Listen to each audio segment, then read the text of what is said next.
Hello, my name is Carrie Vander Veen, and I'm the gallery director and curator of the Finlandia Art Gallery. Welcome to the first Finnposium of the year, but more importantly, this is the first virtual collaboration between the Finlandia Art Gallery and the Finlandia Foundation National after their successful campaign to save Finland in America. I'm so grateful to be here today to contribute to the mission of Finlandia Foundation National and become a member of that fiercely Finnish crew. After 21 years of working to exhibit and promote Finnish and Finnish American contemporary artists, I hope I can call myself an honorary Finn. The work of the Finlandia Art Gallery is ramping up, and with so many new collaborative opportunities and the support of the Finnish community nationwide, I'm excited for the next chapter. I currently have a pop-up exhibit of textiles from the archive installed for the week of the Hakenpäivä Festival in Hancock. And I also have all 15 submissions to our first ever sauna poster week contest on display, including the winning entry by Deb Paver of Calumet, Michigan. There were very many wonderful entries, and I'm looking forward to continuing the tradition. Now it's my honor to introduce Marjo Levlin. I met Marjo in 2018 when she contacted me that she would be traveling to the upper Midwest to continue her research into migration from Finland to the United States. And I said, I definitely need to meet you. So she stopped by Hancock and we had a nice week together. And then 5 weeks later, we worked together to bring her work to Hancock in an exhibit titled Heading West, Coming Back, which was installed in the gallery from September 2023 to January 2024. Marjo spent a week in Hancock for the opening reception last September. Marjo is a Helsinki-based artist who works around the themes related to her personal and family history. In 2013, she spent 2 months in the US tracing the paths of her ancestors that lived in the United States in the late 19th century and the beginning of the 20th century. So please help me welcome Marjo.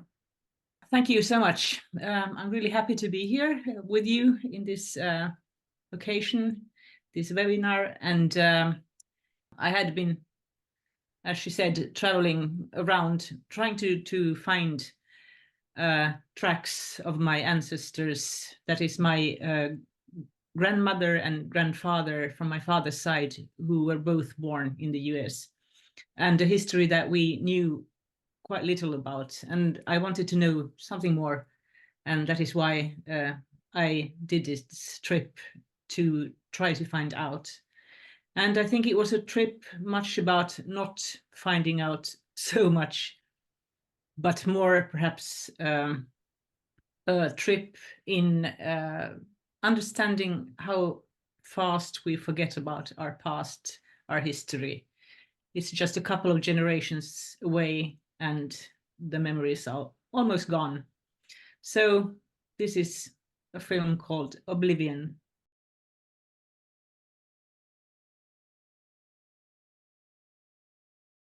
I really enjoyed how you combined the images of the present that you took while you were traveling with those images of the past and how you wove it all together with music and text and letters. It was really beautifully done. Let's just start out with the question of how you chose migration as a topic for your artwork and the film. Well, the images from the beginning, you could see this old house that was this Venda's house. It used to be our summer cottage in Malax. And up in the attic, we had this trunk that was from America. And it was always when I was a small child, you know, I went there and opened it, and there were some, small pieces, as we could see also in the film, of my grandmother's shoes from America, and then her, white dresses, very small ones, but really like beautiful. So it was sort of like a treasure box, big one. So, that must be some of the first interests. And also that I had when I was a child, some gold jewelry that came from my great grandparents, and I got them from my grandmother. And of course, I lost all of them because I wanted to show people how beautiful jewelry I have, some golden hearts and such. So I mean, this story has somehow been in my life, and even though this cottage is falling down, I have always been drawn to somehow investigate what is in it. And then at some point, I just realized that, well, I might try to do a research trip to the US, and I hadn't been there at all before. So I got funding and made the trip in 2013. And I was first spending 1 month in New York in a residency, and then doing research in the library in New York, and found a lot of information about Cripple Creek, especially, and the history and all of the city, because I mean that was very fascinating. And then we flew to San Francisco, and then made the trip through the places about where I knew that my great grandfather and grandmother's parents had been, but it was very fragmentary, all the knowledge. So it was more like trying to seek for something that you really not know what you're looking for even. And then also you asked me already earlier about this migration thing, because we have the history of like 350,000 persons who emigrated from Finland, I mean, in the turn of the last century. And it's really a huge amount of people in a country that was at that time much smaller than today. Today we have like 5 million people, something like it. But anyway, it's a small country. And there was a lot of discussion also about migration into Finland, and still is. And we have been a very closed country. And somehow the idea of that we have been able to go almost anywhere and have had the possibility. And I thought, I mean, that's it's really crazy that if people come to Finland and try to find a way to live here, that we try to just close the doors for all. Of course you can take in everybody, but I mean still some sort of like, I don't know, equal thinking. And since we are profiting from countries that are not so well off as we are all the time, I mean, industry and everything. So I think it's fair that we somehow take our share also of people who need to find another country to live in. Is that controversial now in Finland to the general population about modern day immigration into Finland? Is that a yeah, well, I think there is, since we also have this right wing and the true Finns somehow getting more and more into politics. I think the discussion is, and they somehow blame foreigners for everything that is bad, which is of course not true. So they are trying to raise a sort of like atmosphere of anger towards foreigners, and that is, I think, very wrong. Is there much modern day emigration out of Finland into other countries, or? I think there's quite a lot, and especially, I mean, the Swedish coast where I come from, or partly, I mean, my father is from there, but my mother is from the south of or I mean Helsinki region. But I mean the Swedish people who, I mean, there's a lot of like people who travel abroad, for instance, Sweden or other Nordic countries to work and study, because I mean we have this minority 3.5% or something that speak Swedish, and they might not speak Finnish. So and to get jobs you should be able to speak the both. So they have much more like working opportunities to study also in Sweden, for instance. So that is one part. But I mean, really many people move away also from Finland. It's very sort of like normal. We have Yeah. one of our guests said that they immigrated from Finland to the US, so we have someone here who. Yeah. Yeah. We have a question. Someone said they saw the pictures of the exhibit that you had up, and there was a Yeah. chandelier that had a variety of objects in it. And they were wondering if those pieces were actually a part of your family history, and what you figured they represented in your ancestors' lives. All the objects that are in the chandelier are from 2 drawers in this summer house that I was speaking about. So it's this, I don't know, we call it some kind of a million box, you know, where you drop everything that you have in your pockets and Yeah, we call it a junk drawer. Okay, yeah. Well, so this was one of those, or the only one in this house, and I got the idea that I wanted to put it all together like a chandelier. First, I wanted to put also the real crystals or the prisms into it, but then they, got out, and I just filled it with these. And I thought it was like a fantastic idea that there are like this rubbish of 4 generations that exist from year to year in this box. I mean, there are things from my childhood and from my father's and from his parents, and then also from his parents' parents. So this is all that I have, like, I'm inheriting in a way in this sort of like falling down house. So I thought it was a sort of like crazy and a bit fantastic idea to like put it all together and make something sort of like beautiful out of it, even though it's just crap. So that was the idea. Well, it's really beautiful, and not, you're fortunate to have even this junk drawer that you can look through and get a sense of history. I was curious about all the photographs and letters that were in the movie. Were those in that cottage or in the crate in the attic, or? They were in the attic, but in a different drawer mainly. And some albums also. There are some of these very old American beautiful albums that are like lacquer. Lacquered. Yeah, and beautiful Victorian time, very beautiful. So from there, so it's mainly friends from my like grandmothers and their friends, like Facebook from the time of them. So every image is from there, but I don't know much of who they are. And also these images came to the prisms, the other piece in the exhibition. So they are from the house. Okay.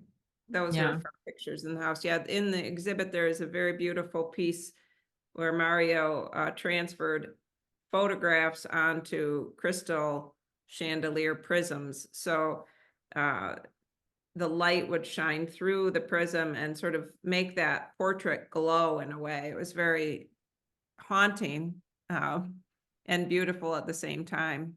Yeah, So thank you. we have a comment from one of our guests. The film is beautiful. I especially love the effect of the fisheye lens at the beginning. The words were poetic and had emotional impact, along with the screenshots of abandoned and dilapidated buildings. This is a very meaningful reflection about the past, especially poignant where the ancestors' words about letting the past rot. This film examines that question, and it underlies the importance of examining the traces that we can. The past can add nuance and complexity to the past. So yeah, beautifully said. Yeah, that was beautifully said.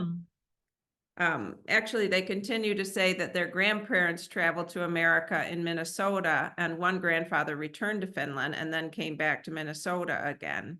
He worked in a copper mine in Michigan for a short time before getting a homestead, 40 acres in Minnesota. Things did not go that well: poverty, alcohol, domestic violence, and yet also beauty, which was the love of making music and dancing. yeah. That's very, Mm. thank you for sharing that. That's really beautiful. Yeah, thank you. Mhm. So, can you tell us a little bit about your experience coming to Hancock and what that was like to come to a place that so many Finnish people had emigrated to, and that still has a population of about over 30, over a third Finnish ancestry here? Yeah, especially the first time when I visited was really fun to find all these names and shops and you know, restaurants with all the Finnish names and people who really speak Finnish still at some level. That was really nice. And of course it's and also true during this first visit, I mean, we were seeking a lot of like Finnish people around the area too, so it was really, you don't really understand how sort of like living the culture is still around the area in like where you are Yeah, around I the think, lakes. a lot of the Finnish, contemporary Finnish artists I bring here have that impression of how, what a strong influence it is still in the region, and yet it's sort of also a historical, like some of the things they see are you know, from Finland a long time ago. So that's kind of Yeah. an interesting. So actually we had some questions in the Q&A. I was looking at the chats, but one person asked, is it fair to say that your family research resulted in more questions than when you started? I think so, yes. Yeah. More Yeah. questions. But I mean, that is sort of like quite a good thing. My son over recently just asked me to write an autobiography of 100 pages for him so that he could read it later. Yeah, So yeah. I may take him up on that after hearing how Mm. things disappear so quickly. And also, one Yeah. thing I wanted to say also, that I mean, it's so fantastic that we still have these photos and everything, but I think, I mean, our life, what will the people after us have left? I mean, in this time of you know, Facebook and all images, like video files that are like technical, that might just disappear, or nobody wants to, you know, go through all these millions of photos that we have taken. So it's really interesting how the future people will, you know, make research about our lives. What will be left for them? That is an interesting Yeah, there question. won't be the letters, will there? The beautiful Mm. letters. I was curious that at the end when they talked about wishing that people across the world would see each other as brothers and sisters. Was that a text from a letter of one of your relatives then? Yes, I found these letters by Edward. It was the brother of Maria, who was in Cripple Creek, and they were very beautiful and beautifully written and philosophical and really great. And I was so happy to find them. And I think it was not in this house, but in the house where Edward, I mean Jack and Mary returned in Malax, where they lived. So one of our ancestors lived there, and or lived, now he's dead, but I got the possibility to look through his some like collections of letters, and there I found it. So I wanted to use them in the film because the way he It, spoke was so beautiful, and it it's was a sort of like the beautiful way to crown of end the the whole. film. And actually, I know that he died. I think about 1 year after. I mean, in US after writing this last letter. Okay. Mm. We have a couple more comments. One asks if you assumed that your relatives traveled by land to San Francisco. Do you know how they got what they landed in? Did you say they landed in New York and then traveled out west? Yeah, do you know Yeah, I how think. they traveled? Is that something? Well, I think train. Train. Mainly. So coming to New York, and I think that was quite long time the only way to come. I mean, through the East Coast. I mean, coming to the East Coast and then traveling somehow by land. And I guess it's been mainly like train that time. One of our folks said that their mother lived in Goldfield, Nevada as a child, less than 10 years old, and that their grandfather worked in the gold mines. And her mother's infant brother is still buried there. So they've driven to Goldfield and have visited there and enjoyed that. So yeah, that's another Goldfield. yeah. It was Okay. this one is in Colorado. Okay. Yeah. So it's the Cripple Creek district, my one. But I could find this other Colorado also the Goldfield in the maps when I was doing research. But there must be many, I think, in the US. Do you notice any distinction in the experiences of immigration and life in the US among Finnish Finns, so to say, and Finnish Swedes? Thank you. This new Finnish American culture seems to be more oriented towards Finnish culture with sauna sisu, while Finnish Swedish elements seem to be less prominent. Yeah, I think there is some kind of difference between them, especially like this sauna culture is not so common. I mean, of course, people have saunas, but I mean, it's more like Fin thing. But I think the like Swedish people somehow got more mingled into the Swedish people and perhaps the other Scandinavians in the US. So it's sort of like a different group. And of course, since, they had the common language, they could, and perhaps also it was perhaps easier to learn English too for these people who had the Swedish background. So I think the Finns have been, being more to themselves. I mean, those who spoke Finnish.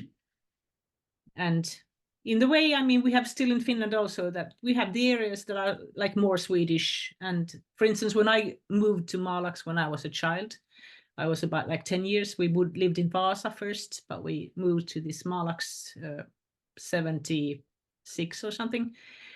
This whole municipality was really closed, and they knew everything about Swedish politics, and they knew everything about this king and queen in Sweden. But it seems that they had no like connection into our president. And of course they had, but it was like they saw the Swedish television and the language was the same. So they, I think, referred much more to Sweden than to Finland in a way. I want to thank you, Mario, for joining us. I know it's late at night over in Helsinki, so we appreciate you staying up. Yeah. So I can see there are somebody speaking Swedish here also. There is. Thanks. Tack själv. Trevligt att ni har lyssnat. Kiitos kaikille. Oli mukavaa olla tässä teidän kanssanne. And yeah, thank you to all of you. So, all right, thanks, everyone. Yeah, thank you.